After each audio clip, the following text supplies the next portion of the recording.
Assalomu alaykum hurmatli kimyogarlar. Demak, sizlar bilan navbatdagi masalalarning yechimini ko'rib chiqsak. 173-masala. Argon va kislorod aralashmasining vodorodga nisbatan zichligi 19 ga teng.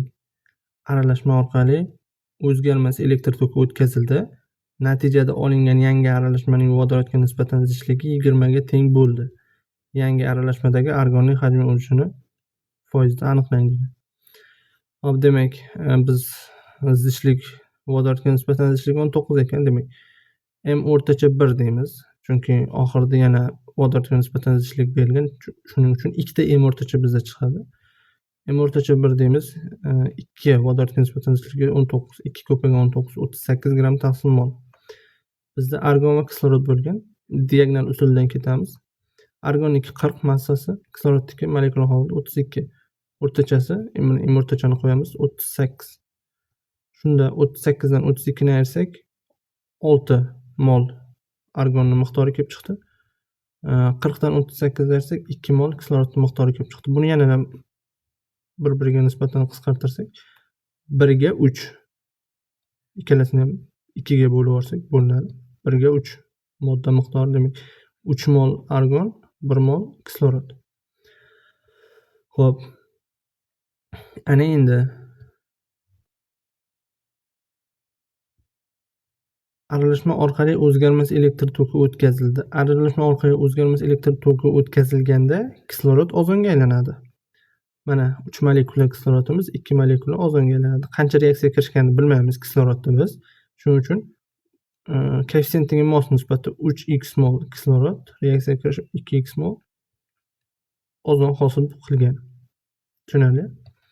Xo'p, demak, bizda aralashmamizda miqdorlariga qarasak 3 mol bu argon o'zgarmas turadi, reaksiyaga ham qatnashmaydi.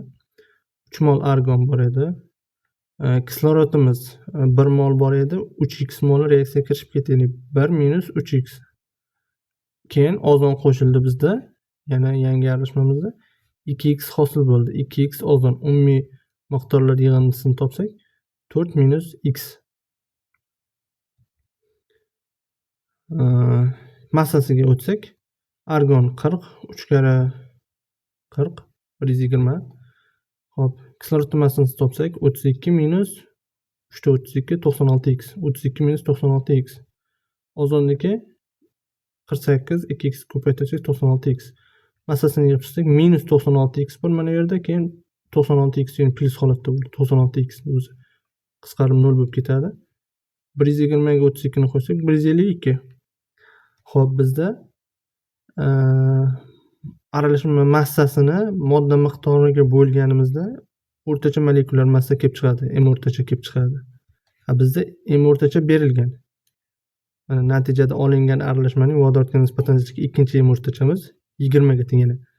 M o'rtacha 2, 2 ko'paygan 20, demak bizga 40 gram taqsim moliga teng ekan. Demak, aralashmamizning massasi 152, o'shani 4 minus x ga bo'lganimizda 40 kelib chiqqan. Shu yerdan shundan foydalanib x topsak, 152 teng 40 ni 4 ga ko'paytirsak 160 minus x ga ko'paytirsak 40x. Hop, 160 dan 152 ni ayirsak 40x teng 8, x imiz 0,2 kelib chiqdi. Hop, x imiz 0,2 kelib chiqdi. Ana endi aralashmamizda miqdorlarni boshqatdan topib chiqamiz, chunki qanchadir qismi reaksiyaga kirishib ketganlari bor. Hop, argon o'zgarmaydi. 3 edi. O'zgarmas holatda turadi. Kislorodimiz minus 3x edi, x imiz 0,2 chiqdi. 0,2 chiqdi. Demak, 3 ni 0,2 ga ko'paytirsak 0,6. 1 minus 0,6 bo'ladi. Kislorod, ozonimiz x imiz 0,2 edi, 2 ko'paygan 0,2. Shunda miqdorimiz argonimiz 3, kislorodimiz 1 dan 0,6 ni ayirsak 0,4. Ozonimiz 2 ko'paygan 0,4, 2 kala 0,4, 0,4. Umumiy miqdorlar yig'indisi 3,8%. 3,8 mol foizimiz, 3,8 mol. Shu 100%. Bizda yangi aralashmadagi argonning hajmi o'lishini, mol o'lish hajm o'lishiga har doim teng. Shuning uchun mol o'lish topsak, hajm o'lish ham shunga teng bo'ladi. Demak, 3,8 ga 100%, 3 moli qancha desak, proporsiya usulida 3 ta 100 ga ko'paytirib 3,8 ga bo'lsak, 78,95% kelib chiqadi. Demak, to'g'ri javobimiz C javob.